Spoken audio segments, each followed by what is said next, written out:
Friends அனைவருக்கும் என்னோட இனிய வணக்கங்கள். இன்றைக்கான வீடியோ வந்துட்டு குழந்தைகள் பாதுகாப்பு அதை பற்றின வீடியோ தான். சரிங்களா, நம்ம வீடியோக்குள்ளே வந்துடலாம். அதாவது இனி ஸ்கூல்லாம் லீவு விட்டுட்டாங்க. இனி குழந்தைங்க எந்த நேரமும் நல்லா ஜாலியாக விளையாட்டில் தான் கவனமாக இருப்பாங்க. அந்த மாதிரி விளையாட்டில் கவனமாக இருக்கப்போ குழந்தைங்க எப்படி விளையாட்டில் கவனமாக இருக்காங்களோ அதே மாதிரி பெற்றோர்கள் குழந்தைங்க மேலே கவனமாக இருக்கணும். அடுத்து குழந்தைங்க விளையாட போகிறப்ப எங்கே போகிறாங்க எங்கே வர்றாங்க அப்படிங்கிற விஷயத்த கவனிக்கணும். அடுத்து வேலைன்னு சொல்லிட்டு எந்த நேரமும் வேலை மேலே கவனம் இருக்கக்கூடாது. வீட்டில் வேலையும் பார்த்துக்கணும், குழந்தைங்க மேலேயும் கவனமாக இருக்கணும். அடுத்தது இந்த மண்டி போட்டுக்கிட்டு அலையிற குழந்தைங்க, ஊந்துக்கிட்டு அலையிற குழந்தைங்க, அடுத்தது தக்காப்புக்கான நடக்கக்கூடிய குழந்தைங்க, இவங்கள ரொம்ப கவனமாக நாம் பார்த்துக்கணும். அதிகம் வெயிலில் விளையாட விடக்கூடாது. சரிங்களா, காலையில் வெயில் அதிகம் ஆகிறதுக்கு முன்னாடி கொஞ்சம் நேரம் குழந்தைங்கள வெளியில் விட்டுட்டு நீங்கள் பக்கத்தில் இருந்து பார்த்துக்கணும். அதே மாதிரி சாயங்கால நேரத்தில் வெளியில் விளையாடுறப்ப பக்கத்தில் இருந்து குழந்தைங்கள கவனிச்சிக்கணும். தயவு செஞ்சு மதிய நேரத்தில் குழந்தைங்கள வெளியில் விளையாடுறதுக்கு விடாதீங்க. ஏன்னா வெயில் அதிகமாக அடிக்குது. வெயில் அதிகமாச்சுன்னா என்ன ஆகும்? மண்டை வேர்க்கும், சளி பிடிக்கும். அடுத்தது உடம்பு ஹீட் ஆச்சுன்னா அம்மா போடுறதுக்கு வாய்ப்பு இருக்குது. சரிங்களா, அதனால் வெயில் ஆட்டம் போடுறதுனால பல பிரச்சனைகள் ஏற்படுறதுக்கு வாய்ப்பு இருக்குது. சரிங்களா, அடுத்து குழந்தைங்களுக்கு நாம் போடக்கூடிய ஆடை, குழந்தைங்களுக்கு வெயில் டைம்னாவே எப்போவுமே காட்டன் துணி தான் அதிகமாக நாம் குழந்தைங்களுக்கு அதிகமாக எடுத்து வச்சுக்கணும். இந்த ஃபுல் வாயில், இந்த பாலிஸ்டர், இந்த மாதிரி துணியெல்லாம் போட்டோம்னா குழந்தைங்களுக்கு வெயிலோட தாக்கம் அதிகமாக தெரியும். அப்போ என்ன ஆகும்? உடம்பு வேர்க்கும், அடுத்தது வேர்க்கூறு, இந்த மாதிரி எல்லாம் வர்றதுக்கு வாய்ப்பு இருக்குது. குழந்தைங்களுக்குன்னு மட்டும் இல்லை, பெரியவங்களும் அதே மாதிரி தான் காட்டன் துணி தான் நாம் வெயில் டயத்தில் போடணும். இதை நல்லா பெற்றோர்கள் நல்லா தெரிஞ்சுக்கோங்க. அப்படி எனி டைமும் காட்டன் துணி நான் போடணும்னு நான் சொல்லலை. இந்த வெயில் டயத்தில் கண்டிப்பாக அனைவரும் காட்டன் துணி தான் போடணும். அடுத்தது எதுவும் விசேஷத்துக்கு போனீங்கன்னா குழந்தைங்களுக்கு அவங்களுக்கு பிடிச்ச மாதிரி ட்ரெஸ்ஸை போட்டு கூட்டிகிட்டு போயிட்டு வாங்க. போயிட்டு வந்தோடனே அடுத்த செகண்ட் என்ன பண்ணிடணும்?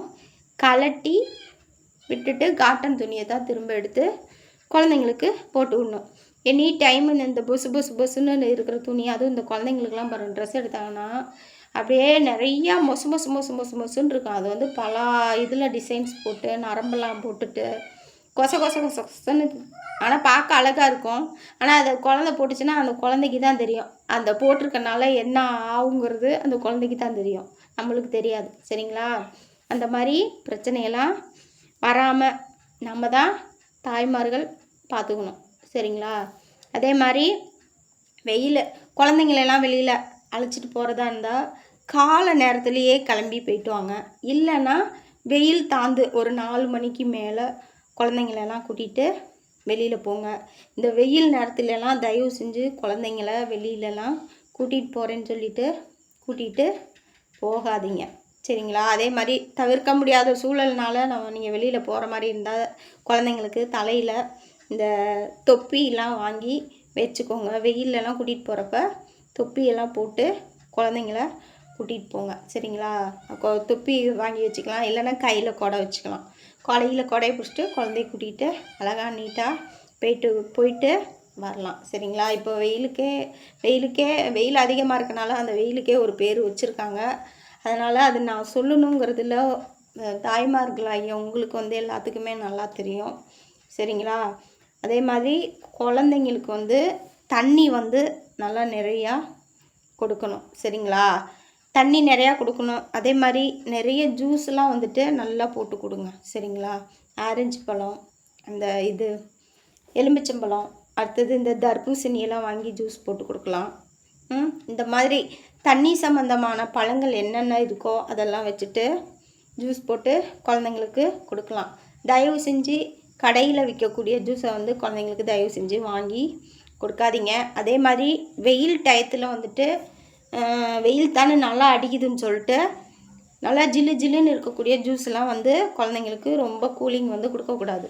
அதே மாதிரி ஐஸ்கிரீம், ஐஸு எல்லாம் ஒரு அளவாக குழந்தைங்களுக்கு கொடுக்கணும் சரிங்களா. அளவு மீறினால் அமிர்தம் நஞ்சுன்னு சொல்லியிருக்காங்க. அது மாதிரி எது கொடுத்தாலும் ஒரு அளவாக கொடுக்கணும். கூலிங் ரொம்ப கொடுத்தாலும் குழந்தைங்களுக்கு வந்து சளி பிடிக்கிறதுக்கு வாய்ப்பு இருக்குது. அதனால் கூலிங்கு ஒரு அளவாக கொடுக்கணும் சரிங்களா. ரொம்ப கொடுத்துட்டு அதிகமாக கூலிங்கை கொடுத்துட்டு ஆஸ்பத்திரி செலவு குழந்தைங்களுக்கு பண்ணிகிட்ருக்காதீங்க சரிங்களா. அதே மாதிரி குழந்தைங்களுக்கு சாப்பாடு கொடுக்குறப்ப வந்து வரன்னு கொடுக்காம கொஞ்சம் ரசம், இந்த பருப்பு சாதம், அடுத்தது இந்த கொஞ்சம் நீர் கொத்துள்ள சாப்பாடு வந்து குழந்தைங்களுக்கு நாம் அதிகமாக கொடுக்கணும் சரிங்களா. அதுவும் சத்தான பொருளாக கொடுக்கணும் குழந்தைங்களுக்கு.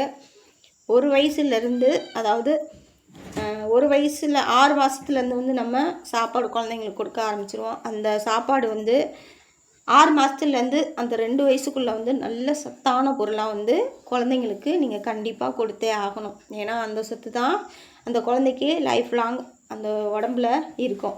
அதனால் 6 மாதத்துலேருந்து 2 வயசுக்குள்ளே எந்த அளவுக்கு நீங்கள் சத்தான பொருள் குழந்தைங்களுக்கு கொடுக்குறீங்களோ அந்த அளவுக்கு உங்கள் குழந்த நல்லா ஹெல்த்தாக ஆரோக்கியமாக இருப்பாங்க. அதே மாதிரி எந்த நேரமும் குழந்தைங்க மேலே வந்து நம்ம கவனம் வச்சுக்கிட்டே இருக்கணும். எங்கே போகிறாங்க, எங்கே வர்றாங்க, என்ன பண்ணுறாங்க அப்படிங்கிறதெல்லாம் பார்த்துக்கணும். வீட்டில் தண்ணி தொட்டியெல்லாம் இருந்துச்சுன்னா தண்ணி தொட்டியெல்லாம் மூடி வச்சுருங்க.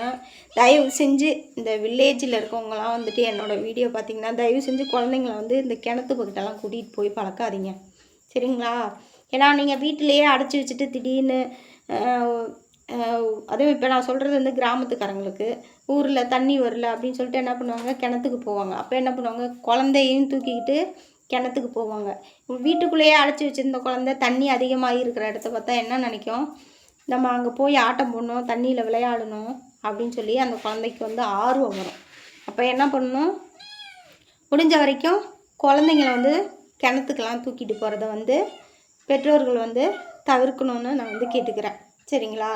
நீங்கள் கூட்டிகிட்டு போய் பழக்குனீங்கன்னா அந்த குழந்தைக்கு அது பிடிச்சி போயிடுச்சுன்னா என்ன பண்ணும், திரும்ப என்ன பண்ணும், வேறு யாரும் போனாங்கன்னா அவங்க பின்னாடியே போயிடும்.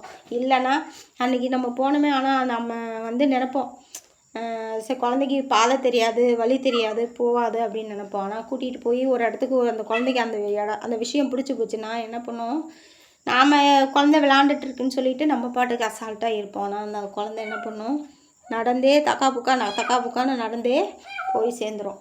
அதாவது குழந்தைங்கள எங்கே கூட்டிகிட்டு போகணுமோ அங்கே மட்டும் கூட்டிகிட்டு போகணும். தவிர்க்க வேண்டிய இடத்த வந்து கண்டிப்பாக குழந்தைங்கள கூட்டிகிட்டு போகிறத வந்து தவிர்த்துடணும் சரிங்களா. மெயினாக இந்த தண்ணி தொட்டி, இந்த செப்டி டேங்கு, அடுத்தது இந்த பாத்திரத்துலலாம் நிறையா லேடிஸ் என்ன பண்ணுவாங்க, தண்ணி ரொப்பி வச்சுருப்பாங்க. தயவு செஞ்சு பாத்திரத்தில் தான் தண்ணி நீங்கள்லாம் பிடிச்சி வைக்கிற மாதிரி இருந்தால் அதுக்கு மூடாக்கு போட்டுள்ள பாத்திரத்தில் வந்து குழந்தைங்களுக்கு மூடாக்கு போட்டுள்ள பாத்திரத்தில் வந்து தண்ணி பிடிச்சி தண்ணியை மூடி வச்சுருங்க சரிங்களா. நீங்கள் பாட்டுக்கு மூடாக்கு மூடி இல்லாத பாத்திரத்தில் பிடிச்சி வச்சுருந்தீங்கன்னா அது விளையாட்டாக என்ன பண்ணும், போய் தண்ணி மொண்டு கீழே ஊற்றும், எட்டி பார்க்குறேன்னு எத்தி பார்த்து அப்படியே தலைகீழ தண்ணிக்குள்ளே கமுந்துடும். நம்ம வீட்டில் வேலை செஞ்சிகிட்ருப்போம், ஆனால் குழந்தைக்கு என்ன ஆகும்னு தெரியாது. அதனால் வந்துட்டு ரொம்ப வந்து குழந்தைங்க மேலே ரொம்ப கவனமாக இருக்கணும். வெயிலில் வந்து அதிகமாக குழந்தைங்கள ஆட விடாதீங்க. இந்த அடுத்து வந்து குழந்தைங்களுக்கு வந்து ஜூஸ் இதில் தான் மெயினானது. ஜூஸுன்னு கேட்டால் வீட்டில் இளநீலாம் இருக்கும். இளநீ வீட்டில் மரம் இருக்காங்க, அறுத்து கொடுத்துருவாங்க. மரம் இல்லாதவங்க என்ன பண்ணுவாங்க, கடையில் விற்கிறத ஒரு 4-5 இளநீ வாங்கிட்டு வந்து வச்சுக்கோங்க. வெயிலுக்கு வந்து குழந்தைங்களுக்கு இளநீர் கொடுக்குறது அந்தளவுக்கு குளிர்ச்சி. அதே மாதிரி வெயில் அதிகமாக அடிக்கிறப்போ வந்துட்டு குழந்தைங்களுக்கு வந்து நொங்கெல்லாம் வாங்கி அடிக்கடி கொடுத்தீங்கன்னா இந்த வேர்க்கூர் பிரச்சனை வராது. நிறைய குழந்தைங்க வெயிலில் ஆட்டப்பட்டாங்கன்னா என்ன பண்ணும், முதுகு பூரா வேர்க்கூர் அள்ளி கொட்டிடும். அப்போ என்ன பண்ணும், இல்லை நொங்கை வாங்கி முதுகில் வந்து தேய்ச்சிங்கன்னா அந்த வேர்க்கூரெல்லாம் பொரிஞ்சிரும். அதே மாதிரி கை குழந்தைங்களெல்லாம் குளிப்பாட்டினீங்கன்னா நல்லா பவுடரெல்லாம் போட்டு அது பின்பக்கம் உச்சந்தலை அடுத்தது முதுகு கழுத்து இந்த இடத்துலலாம் வந்து நல்லா பவுட்ரு போட்டுருங்க. அப்போ தான் வேர்க்காது.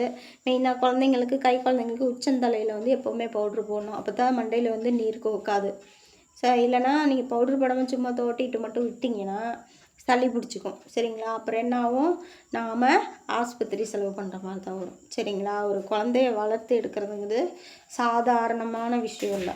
ரொம்ப வந்து சிரமப்பட்டு வளர்த்தா தான் நம்ம அந்த குழந்தைய நாம் வளர்க்க முடியும். சரிங்களா? அடுத்தது வந்து குழந்தைங்களுக்கு வந்து நல்ல பழக்க வழக்கங்களை நாம் சொல்லிக் கொடுக்கணும். குழந்தைங்க இருக்கையில் என்ன பேசணுமோ அதை மட்டும்தான் பேசணும்.